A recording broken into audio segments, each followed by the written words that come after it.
네, 지금부터 2020년 7월 통화정책 방향에 대한 이주열 한국은행 총재님의 기자간담회를 시작하겠습니다. 이번 간담회도 코로나19 예방 차원에서 온라인 생중계 형식으로 진행하게 되었습니다. 그럼 금일 통화정책 방향 결정 배경에 대한 이주열 총재님의 설명을 듣겠습니다. 네, 오늘 금융통화위원회는 한국은행 기준금리를 현재 0.5%로 유지하기로 결정하였습니다. 그 배경을 간단히 설명드리겠습니다. 최근의 대외 여건을 보면 5월 이후 주요 선진국을 중심으로 봉쇄 조치가 완화되면서 경제 활동이 점차 재개되어 왔고, 그 결과 그간의 경기 위축이 다소 완화되는 그런 움직임이 나타났습니다. 경제 활동 재개가 빨랐던 중국은 내수와 수출 모두 회복 흐름이 이어지고 있고, 미국과 유로 지역에서는 소비가 상당폭 반등하고 심리 지표도 개선되었습니다. 이에 따라 국제금융시장에서는 위험회피 심리가 완화되면서 주요국 주가가 상승하고 미 달러화 가치가 하락하였으며 시장 금리는 안정적인 흐름을 보였습니다. 그러나 최근 들어 코로나19가 재확산되고 있어 글로벌 경제의 불확실성이 다시 높아진 그런 상황입니다. 미국에서는 확진자 수가 급증하면서 많은 주에서 경제활동 재개를 현 단계에서 멈추거나 또는 일부에서는 재개 조치를 또 취소하기도 하였습니다. 또한 브라질, 인도 등 경제 규모가 큰 일부 신흥국의 경우도 확진자 수가 큰 폭 증가하면서 경기 부진이 지속되고 있습니다. 국내 실물 경제는 부진한 흐름이 이어졌습니다. 민간 소비가 사회적 거리두기 완화 그리고 정부 지원책 등에 힘입어 반등했으나 수출은 당초 예상보다 크게 감소하였습니다. 하반기에는 국내 경제가 점차 개선될 것으로 예상되지만 이러한 전망은 코로나19의 전개 양상에 크게 좌우될 것으로 보입니다. 특히 글로벌 경기와 밀접한 관련이 있는 수출의 경우 개선이 지연되면서 우리 경제의 회복세가 예상보다 약할 것으로 이렇게 내다보고 있습니다. 소비자 물가는 소비료와 공공서비스 가격의 하락세가 지속되면서 6월 중 상승률이 0%를 나타내었고, 식료품과 에너지 가격을 제외한 근원 인플레이션율도 0.2%에 머물렀습니다. 소비자 물가 상승률은 당분간 저유가의 영향 지속, 수요 면에서의 낮은 물가 상승 압력 등으로 0%대 초반에 머무를 것으로 예상됩니다. 국내 금융시장은 국내외 경기 회복 기대 또 국제금융시장 안정 등에 힘입어 주가가 상승하고 원 달러 환율이 상당폭 하락하였으며 장기 시장 금리는 좁은 범위에서 등락하는 등 대체로 안정된 모습을 나타냈습니다. 가계대출은 주택거래 관련 자금 수요 등으로 6월 중 큰 폭 증가했고, 주택가격은 수도권과 지방에서 모두 큰 폭의 오름세를 나타내었습니다.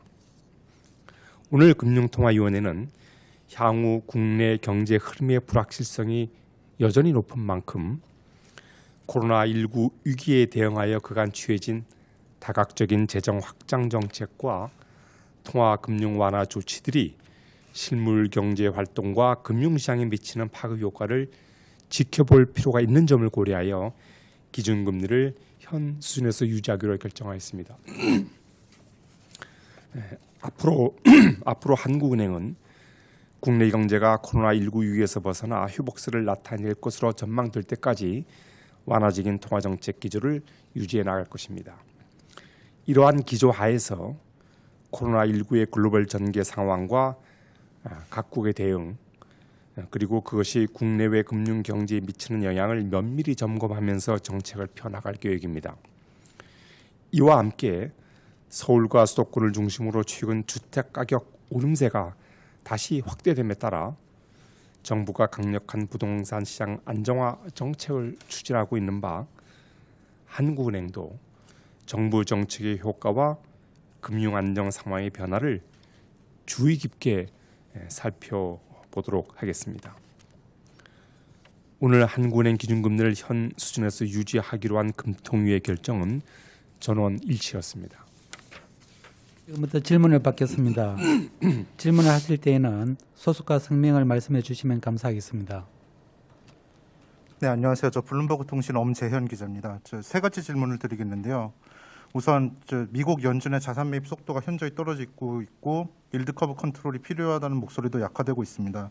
좀 비전통적 통화 정책의 필요성이 연초만큼 대두되지 않은 시점에 한국은행도 이 같은 옵션을 고려할 긴박성이 예전보다 줄었다고 봐도 될지, 한국한 양적 완화의 필요성은 몇 달 전보다 덜하다고 볼 수 있을지에 대해서 총재님 견해를 듣고 싶고요. 두 번째로 좀 서울을 중심으로 주택 가격 상승세가 지속 중인데 좀 배경에는 시중 유동성 증가가 있다는 지적이 있습니다. 한국의 경우 또 코로나19에 따른 경제 타격이 타국보다는 덜하다는 평가를 받고 있는데요. 향후 기준금리의 정상화 행보의 선결 조건은 무엇인지 제시해 주실 수 있을지요. 그리고 물가 이외에 다른 부분이 충족될 경우 기준금리 정상화에 나서실 수 있을지 그거에 대해서도 좀 궁금합니다. 또 마지막으로 최근 좀 발표된 한국판 뉴딜에 따른 재정 소유와 국채 발행 증가로 한은의 정례적인 국채 매입이 필요하다는 좀 일각의 전망에 대해서 총재님의 의견을 듣고 싶습니다. 감사합니다. 네, 이제 양적 완화의 필요성이 줄어들지 않느냐는 질문하셨는데, 첫 번째 질문부터 제가 설명을 드리겠습니다. 사실상 이제 그간 그 적적인 통화 정책 그 대응으로 인해서 금융 시장은 상당히 안정된 모습을 보이고 있습니다. 지난 그 우리 코로나 그 발발이 아주 본격화된 2월 말 3월 초에 국내 금융 시장이 크게 불안했던 모습을 이렇게 생각하신다면 최근에 이제 금융 시장은 정말 그야말로 상당히 안정되어 있다, 이렇게 제가 말씀을 드릴 수 있습니다. 이제 그렇지만 실물 사이드를 보면 실물 경제는 여전히 부진이 이어지고 있고 앞으로의 그 흐름도 이렇게 여전히 그 불확실성이 매우 큰 그런 상황입니다. 특히 그 코로나가 글로벌 확산세가 아직 좀처럼 진정되지 못하고 있음을 감안하면 우리 실물 경제의 흐름도 거기에 이제 무관치 않을 것으로 이렇게 보입니다. 따라서 현재로서는 그 완화적인 통화 정책 기조를 유지하는 것이 필요하다, 이렇게 판단을 하고 있고, 그 우리가 현재 시행 중인 여러 가지 정책의 파급 효과, 그다음에 앞으로의 어떤 그 금융 경제 상황 전개 등을 점검하면서 뭐 양적 완화를 비롯한 그 비전통적 정책의 시행 여부는 그때그때 상황을 판단해가면서 결정해 나가겠다, 이렇게 말씀을 제가 드립니다. 네, 그다음에 부동산 가격 말씀하셨는데, 제가 뭐 방금 말씀드렸듯이 지금은 그 코로나19의 글로벌 확산세가 진정되지 않고 있어서 국내 경제의 불확실성이 워낙 높은 상황이기 때문에 당분간은 완화 기조를 유지하는 것이 불가피하다는 것입니다. 향후 우리 경제가 회복될 것으로 전망될 때 그때 가서 금리 정상화를 고려할 수 있을 거다. 제가 조금 전에 모두 발언했던 그런 말씀이고요. 우리가 만약 금리 정상화를 추진하더라도 어떤 특정한 한 지표만 보고 할 것이 아니고 성장과 물가의 흐름, 또 요즘 더 그 상당히 좀 저희들이 유념해야 할 금융 안정 상황 변화, 이런 것을 종합적으로 고려해서 판단해 나가겠다, 이렇게 말씀을 드립니다.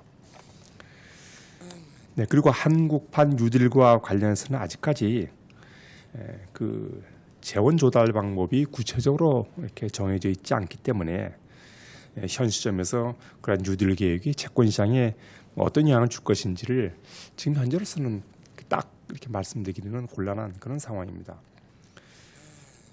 지금 이제 현재 시장에서는 향후에 그 국고채 발행이 좀 또 계속되고 또 기간산업안정기금 채권도 발행되기 때문에, 그렇게 되면 채권 시장의 수급 불균형이 있고 그에 따라서 장기 금리의 어떤 상승할 가능성, 거기에 대해서 우려하고 있는 것으로 제가 알고 있습니다. 여러 차례 걸쳐 제가 말씀드렸듯이 그러한 가능성, 또 시장의 불안이 초래될 가능성을 저희들이 한번 예의주시하고 있고, 만약 이제 뭐 그렇다면은 저희들이 어떤 그 국제 단순 매입 확대 등을 포함해서 활용 가능한 시장 안정화 조치를 저희들이 적극 고려하고 있다. 것을 제가 재차 말씀을 드립니다.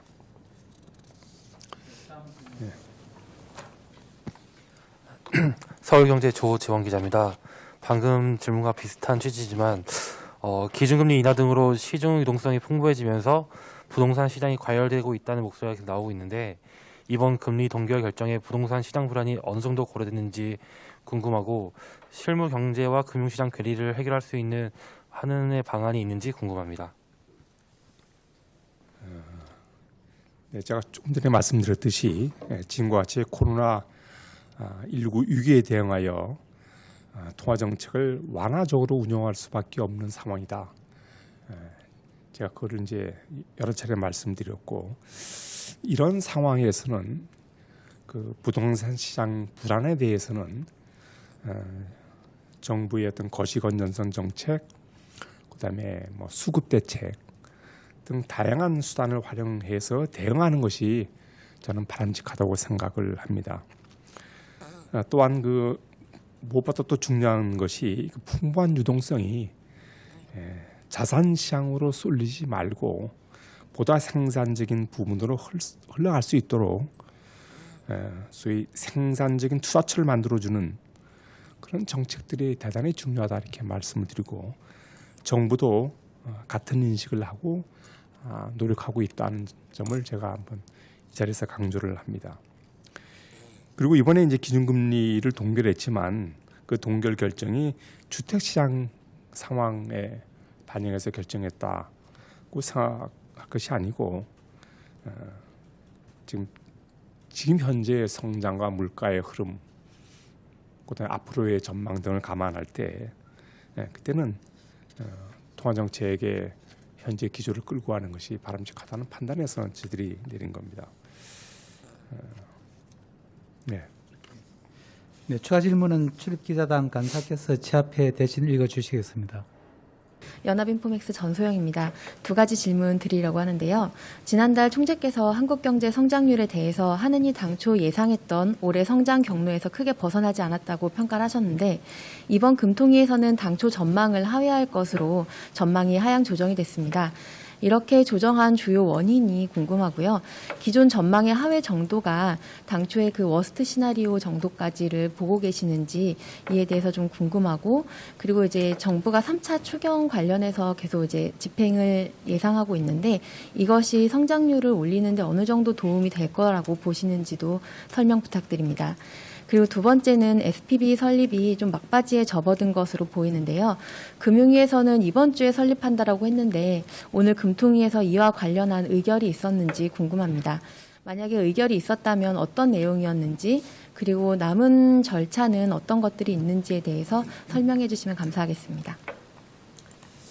지금 이제 물가 설명회 3주 전에 있던 물가 설명회에서 제가 그 5월달 전망 어떤 전제했던 시나리오를 크게 벗어나지 않고 있다, 제가 이렇게 말씀을 드린 바가 있습니다. 이제 오늘 이제 제가 좀 더 구체적으로 나가서 지난번 전망치를 밑돌 가능성이 있다고 제가 한 것은 불과 3주이긴 하더라도 어떤 좀 중요한 상황 변화가 있었다, 이렇게 봅니다.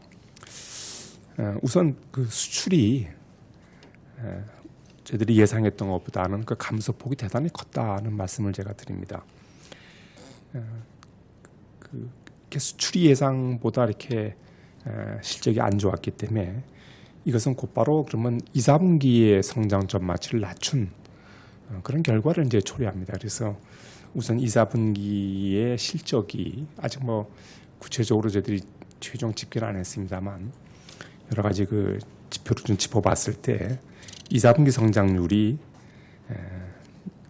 지난번에 5월달에 봤던 것보다는 낮아진 점, 그것을 제가 들 수가 있습니다. 그리고 이제 또 어떻게 보면 더 중요한 요인은 뭐냐면 코로나19의 확산세가 2, 3기 중 이제 6월에는 이제 진정이 되고 하반기부터는 조금 줄어드는 것으로 되게 전제를 했었습니다. 얼마 전까지만 해도 모든 전문가들이 본 그 코로나 확산세 시나리오는 바로 그런 거였습니다. 2, 4분기가 피크고 3, 4분기가 조금씩 줄어드는. 근데 지금 7월 한 2주가 흘렀습니다만 그런 코로나 확산세는 오히려 가속화되고 있고 오히려 그 코로나 확산세는 오히려 월스 시나리오로 가는 그런 좀 우려가 좀 들 정도로 진정이 되지 않고 있습니다. 그러다 보니까 제가 모두 발언에 말씀드렸듯이 미국 같은 경우에는 그 경제활동 재개 조치를 멈추기도 하고 또 되돌리기도 하는 이제 그것이 곧바로 이제 글로벌 경기에 영향을 줄 거고 그러면 글로벌 경기와 밀접한 관련이 있는 우리나라 수출은 6월에도 안 좋았는데 3, 4분기 이후에도 물론 저희들이 좀 다소 나아질 것으로 보긴 합니다만 그 수출의 개선세가 좀 지연되는 것이 아니냐. 그에 따라서 이제 우리 경제의 성장률도 거기에 따라 영향을 받을 수밖에 없다. 그래서 어떻게 보면 가장 큰 변화는 소위 코로나의 글로벌 확산세가 7월 들어서도 그 확산세가 가속화가 있다는 점, 그에 따른 우리 경제의 어떤 수출에 대한 부정적 영향 이런 것을 이제 반영해서 지난번 5월 전망치를 좀 조정이 불가피하겠다 그런 판단이 섰습니다. 추경의 이제 그때 월스 시나리오는 저희들이 아마 5월달 전망할 때 월스 시나리오 그런 상황이 전개되면 성장률이 아마 마이너스 1.8 이렇게 제시를 했는데 이게 결국은 세계 경제뿐 우리나라 경제뿐만 아니라 모든 세계 경제의 향방은 거의 코로나19의 전개 상황에 달려 있다고 해도 과언이 아닙니다. 그래서 지금 현재 또 보는 그런 전제하에서는 월스트까지는 아직은 좀 안 가지, 그러니까 올 시나리오까지는 안 갈 거 아니냐는 그런 기대도 갖고 있습니다. 성장 3차 추경에 따른 성장률 제고 효과는 아마 기술적인 그 테크니컬한 좀 그 답변이긴 한데 제가 대략 알기는 한 0.1에서 0.2 정도 아마 그 사이가 아닌가 이렇게 보고 있습니다. 성장률 제고 효과가 말이죠. 혹시 네. SPB의 오늘 금통위에서는 그 회사채 CP 매입 기구에 관련한 의결은 없었습니다. 지난번에 이제 그 정부 출자에 필요한 3차 추경이 국회를 통과하고 그다음에 관계기관 간 실무 협의를 통해서 여러 가지 SPB 설립 관련 절차가 거의 마무리되었습니다. 그래서 저희 한국은행은 내일 임시금통위를 개최해서 그 회사채 CP 매입 기구에 대한 대출 한도와 조건을 내일 이제 의결을 할 계획으로 이렇게 있습니다. 다음 질문 드리겠습니다. 아시아경제 김은별 기자, 머니투데이 항공 기자, 이데일리 원다영 기자, 서울신문 김승훈 기자가 한 질문입니다. 물가 설명회 당시에 총재님께서 주택가격 상승에 대해서 우려하고 있다고 말씀하셨습니다. 최근 부동산 시장 동향을 어떻게 평가하고 계신지, 그리고 최근 정부의 부동산 대책이 시장 안정 효과가 있을 것인지 어떻게 보시는지 궁금합니다. 네, 최근에 이제 주택 시장 상황을 보면 이제 지난해 말 정부의 소위 12.26 대책 그리고 그 이후에 이제 여러 가지 정부의 안정화 대책 영향 있었고 그다음에 이제 코로나19가 2월 말부터 이제 본격적으로 확산이 되면서 그 주택 가격은 좀 그런 상승세가 좀 둔화되는 그런 움직임을 보였습니다. 그러다가 5월 들어서 코로나19가 좀 진정되기 시작하면서 그러다 보니까 그에 따라서 주택 가격 상승 기대가 높아지고 그 결과 주택 가격이 이제 큰 폭으로 상승을 했습니다. 이렇게 이제 주택 가격의 상승에 대응해서 정부는 6월 또 7월 그 두 차례에 걸쳐서 상당히 강력한 안정화 대책을 이제 발표를 했습니다. 저는 이번 그 두 차례에 걸친 정부의 그 대책을 보면 주택 시장 안정화를 위한 어떤 정부의 의지가 상당히 강력하다는 것을 저희들이 보여줬다 이렇게 생각을 합니다. 그리고 특히 그 다주택자의 투기 수요를 억제하는 데에는 효과가 분명히 있을 것으로 이렇게 생각을 합니다. 다시 말씀드려서 정부의 주택 시장 안정화 의지가 아주 확고하고 그다음에 또 상당히 강력한 대책을 내놓은 만큼 앞으로의 주택 가격의 추가 상승 가능성은 상당히 제한적일 거다 저는 그렇게 보고 있습니다. 네, 다음 질문해 주십시오. 네, 다음은 머니투데이 한고은 기자, 이투데이 김남현 기자 질문입니다. 신년사에서는 저금리 저물가 상황에서 물가 안정과 금융 안정 목표 간 상충 가능성이 커질 수 있다고 하셨는데 지금이 그런 상황이 아닌가 합니다. 코로나19 상황이 장기화되면서 정책 목표 간의 상충 관계가 더 심화되지 않을까 싶습니다. 이런 경우에 어떤 목표에 더 우선순위를 두고 정책을 해나가실지 궁금합니다.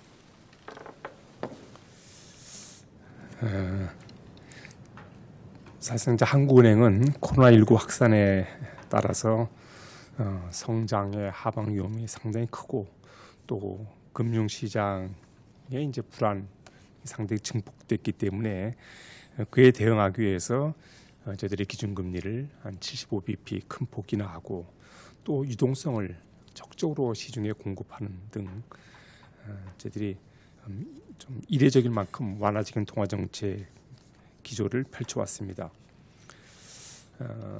물론 저희들이 이제 아까 말씀하신 물가 안정과 금융 안정 목표가 복수의 목표를 갖고 있습니다만 앞서 말씀드렸듯이 현재 국내 경제의 흐름의 불확실성이 매우 높기 때문에 앞으로도 통화 정책은 국내 경제가 코로나19 위기에서 벗어날 때까지 또 벗어나서 회복세를 나타낼 것으로 그렇게 보일 때까지는 완화 기조를 유지해 나가는 것이 필요하다.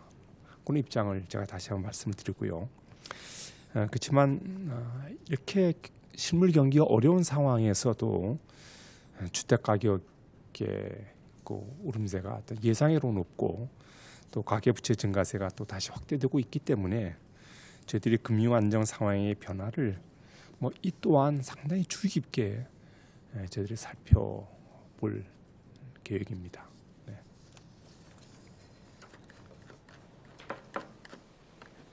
네, 다음 질문 받겠습니다.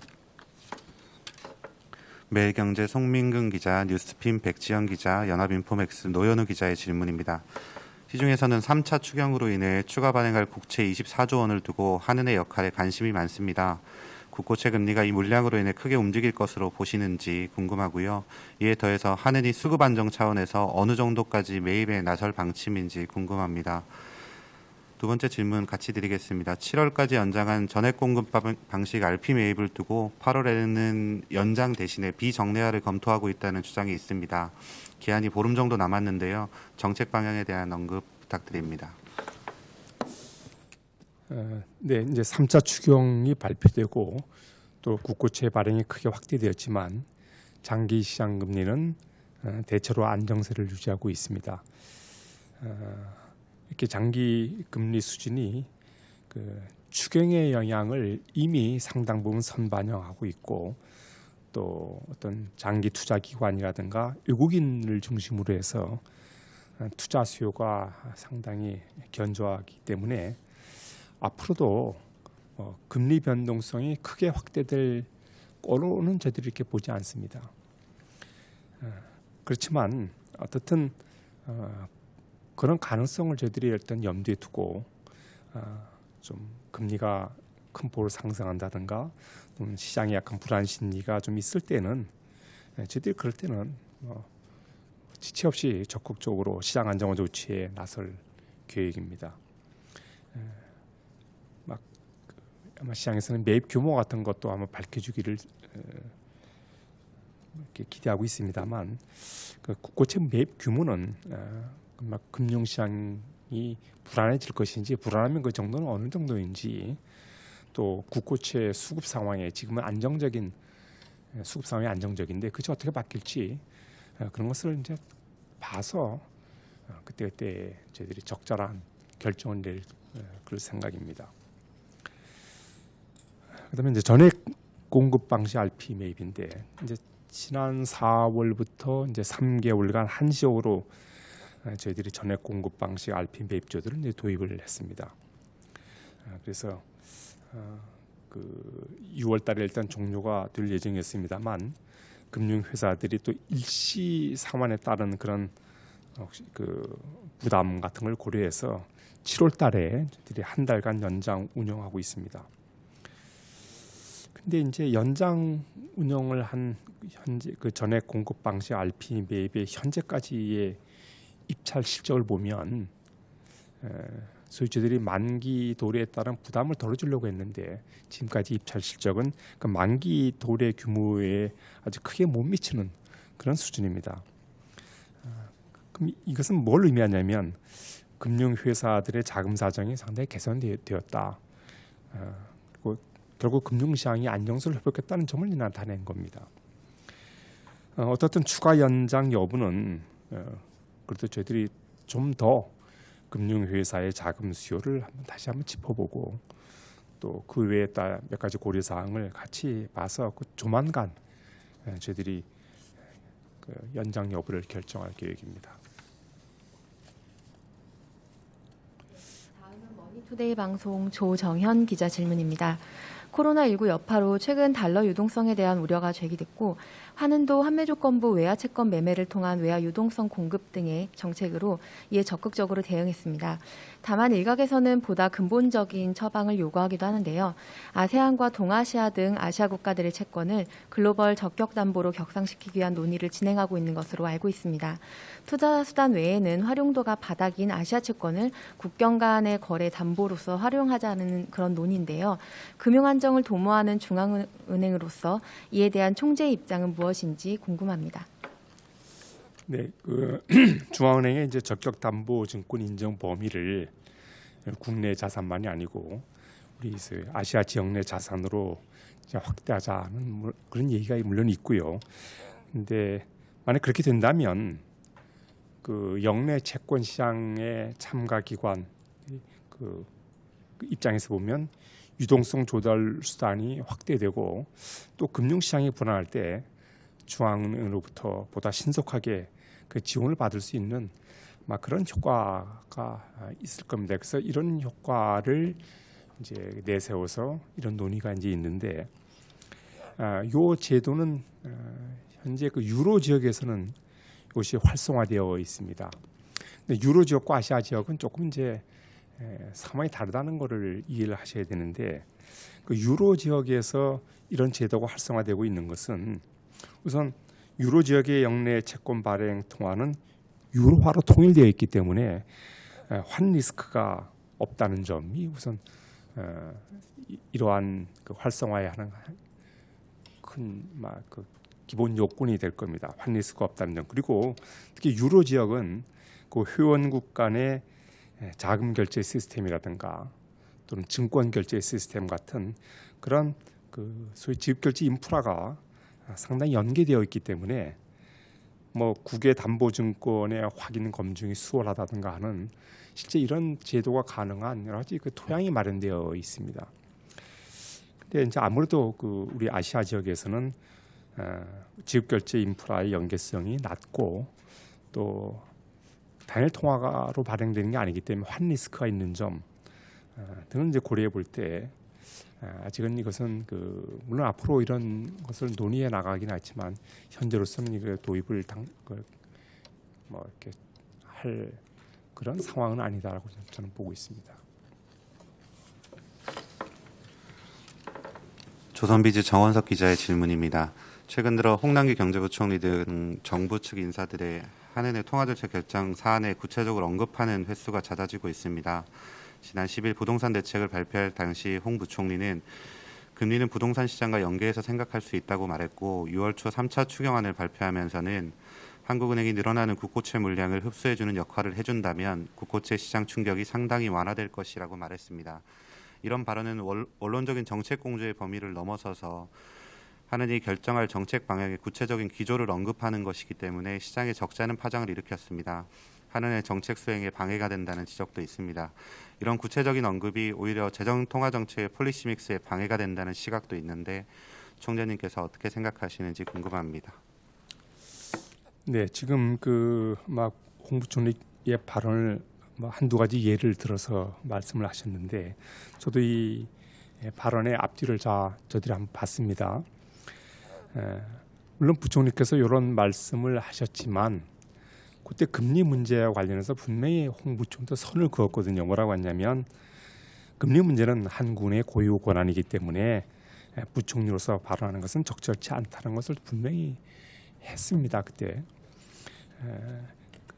그랬지 기준금리의 운영 방향에 대해서 언급한 것은 아니다라는 점을 제가 말씀을 드리고요. 예를 들어서 아까 그 부동산 시장과 관련해서 금리를 연계 생각할 수 있다 이렇게 발언 예를 들으셨는데 그것도 보면은 그때 부총리께서 이 부동산 시장 관련한 언급은 핵심이 뭐냐면 풍부한 시중 유동성을 생산적 부분으로 유도하는 그런 노력이 필요하다는 것을 강조하는 과정에서 나온 것이지 금리 정책 방향과 관련한 그런 언급은 전혀 아니었습니다. 그래서 지금 아까 그런 것은 그냥 기후에 지나지 않는다 저는 이렇게 생각을 하고 있습니다. 네, 다음은 이투데이 김남현 기자 질문입니다. 총재께서는 이번 위기가 진정되면 확장적인 조치들을 단계적으로 정상화해 나갈 방안에 대해서 미리 준비할 것이라고 언급하셨는데요. 반면에 정부가 어제 한국판 뉴딜을 발표했습니다. 2025년까지 160조 원을 쏟아붓겠다는 방침인데요. 정부가 세출 조정을 한다고 해도 대부분의 재원이 국채 발행을 통해서 조달할 가능성이 높습니다. 3차 추경의 한국판 뉴딜까지 국채 발행 부담을 줄여주기 위해서라도 하느니 2025년까지 금리 인상을 못하는 것은 아닐까 싶습니다. 한국판 뉴딜로 인해서 총재께서 밝히신 적기 유동성 환수 조치도 수정이 불가피한지에 대해서 질문했습니다. 제가 한번 두어 차례에 걸쳐서 이제 포스트 코로나 다시 말해서 이제 코로나 위기가 진정된 이후에 어떻게 할 것인가라는 것을 몇 차례 제 의견을 밝힌 바 있고 그때 이제 여러 가지 계획 중에 하나가 좀 이례적이라고 생각할 수 있는 확장적 조치는 좀 단계적으로 정상화 필요하다고 하는. 그런 어떻게 보면 당연한 그 중앙위 총재로서의 시각이고 이러한 데 대한 준비라고 할까 그것은 비단 저뿐만 아니라 모든 나라의 중앙은행들이 다 포스트 코로나 관련해서는 갖고 있는 생각들입니다. 특별하게 저희들이 어떤 계획을 또 시기를 염두에 두고 발언하는 것은 아니란 말씀이고 지금은 사실상 코로나 위기가 아직 포스트 코로나에 따른 그 후의 대책을 지금 본격적으로 논의하기는 그런 단계는 아니라고 봅니다. 지금 아직도 그 위기가 사실상 언제 끝날지도 모르고 지금 우리 국내 경제의 흐름도 상당히 불확실한 상황이기 때문에 현재로서는 현재 그 완화 기조를 유지하는 것이 불가피하다.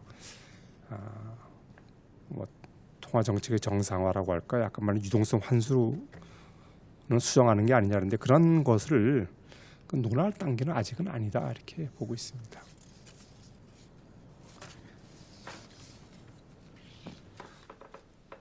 이데일리 원다영 기자, 이투데이 김남현 기자의 질문입니다. 지난 5월 금통위에서도 기준금리가 실효화에 가까운 수준에 되면서 비전통적 수단 활용에 대한 심도 있는 논의가 필요하다는 의견이 나왔습니다. 금리 정책 여력이 남아있지 않다고 판단하는 경우 도입할 수 있는 정책 수단이 어떤 것이 있는지 궁금하고요. 코로나19 위기에서 벗어나 회복세를 나타낼 때까지 완화 기조를 유지한다고 말씀하셨는데 이 말씀이 추가 인하를 고려한 언급인지 질문입니다. 네. 기준금리가 실효한 수준에 이제 상당히 근접했다고 보는 시각. 지금 아마 그렇게 질문하셨는데 저들도 하여튼 실효한 수준에 어떻든 근접해 있는 것은 저들도 그렇게 생각을 하고 있습니다. 이제 그런 상황에서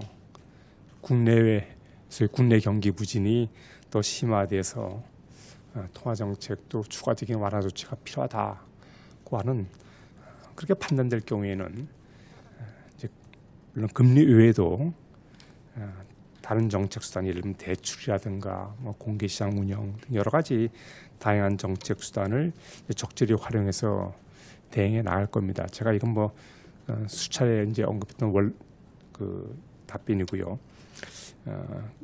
만약 예를 든다면 제가 앞서 혹시 그 정부의 국채 발행이 확대되고 그에 따라서 수급 균형이 좀 깨져서 장기 금리가 상승하는 등 시장 불안이 좀 확대될 가능성이 있다고 할 때 어떤 국채 매입을 적극 나설 계획이라고 제가 말씀드렸는데 바로 이러한 것도 지금 말씀하신 저희들이 소위 금리 이외의 정책 수단의 하나라고 제가 말씀을 드리겠습니다. 네, 다음은 연합인포맥스 전소영 머니투데이 항공 기자 질문입니다. 조윤재 금통위원이 주식을 전량 처분하고 금통위에서 의결권을 행사하셨습니다. 주식 처분으로 사태는 일단락된 것처럼 보이지만 금통위의 권위가 실추됐다라는 지적이 많습니다. 금통위장으로서 금통위의 신뢰를 제고하기 위한 방안이 있는지 그리고 계획이 있다면 또 알려주시기 바랍니다. 또 공직자윤리법 규정을 따르는 일 외에도 하느니 내부적으로 관련 규정을 재정비할 필요성에 대해 총재님의 생각이 궁금합니다. 네. 조윤재 의원의 그 주식 보유와 그에 따른 처분, 그것은 관련 법규 규정 또 절차에 따라서 전 적법하게 처리를 한 것으로 저는 판단을 하고 있습니다. 그렇기 때문에 그것을 금통위의 권위나 또 신뢰 문제로 연결할 사안은 저는 아니라고 이렇게 생각을 하고 있습니다. 마지막으로 KBS 서영민 기자 질문인데요. 물가 안정 목표 운영 상황 점검 설명회에서 코로나 확산에도 불구하고 골드만삭스 봉쇄 지수는 낮아지는 디커플링이 있었다라고 그때 설명을 하셨는데요. 이런 디커플링은 언제 없어질 거라고 보시는지 설명 부탁드립니다. 지금 이제 그 코로나 19의 확산세가 커지고 있는 나라들이 지금 바로 당면한 문제입니다. 너무 과도하게 경제 활동을 좀 제한하게 됐을 때 거기에 따른 어떤 또 충격이 또 워낙 크기 때문에 이제 그 사이에서 어떻게 할까 이렇게 생각하고 있는데 지금 유럽 같은 경우를 보면 일단 확산세 방지하는데 역점을 둬가지고 처음에 강도 높은 소위 럭다운 조치 같은 걸 취했고 그래서 확산세가 완화되면서 이제 해제해가는 그런 과정을 밟았습니다. 일반적으로 생각하면 방역을 먼저 하고 그것이 진정된 후에 경제 활동을 재개하고 이런 순으로 가는 것이 이제 합리적인데 각 국별로 처한 상황이 상당히 다릅니다. 그래서 지금 이게 국별로는 물론 이런 디카플링이 있을 수 있다고 봅니다. 그렇지만은 지금 미국에서 보듯이 좀 재개하다가 다시 또 확산세가 또 높아지니까 다시 재개를 좀 스탑시키고 또 경우에 따라서는 되돌리는 현상 나타나고 있다는 말씀을 드렸는데 기본적으로 확산을 방지하는 것에 아마 보다 더 큰 역점을 두고 있는 것 같습니다. 모든 나라들이 말이죠. 그렇지만은 또 거기에 따른 소위 기업이나 가게에 미치는 샤크를 그대로 또 방치할 수 없기 때문에 그 사이에서 아마 각 국별로 적절한 대책을 세우는 걸로 저는 그렇게 보고 있습니다. 네, 더 이상 질문이 없으시면 이상으로 기자간담회를 마치도록 하겠습니다. 감사합니다.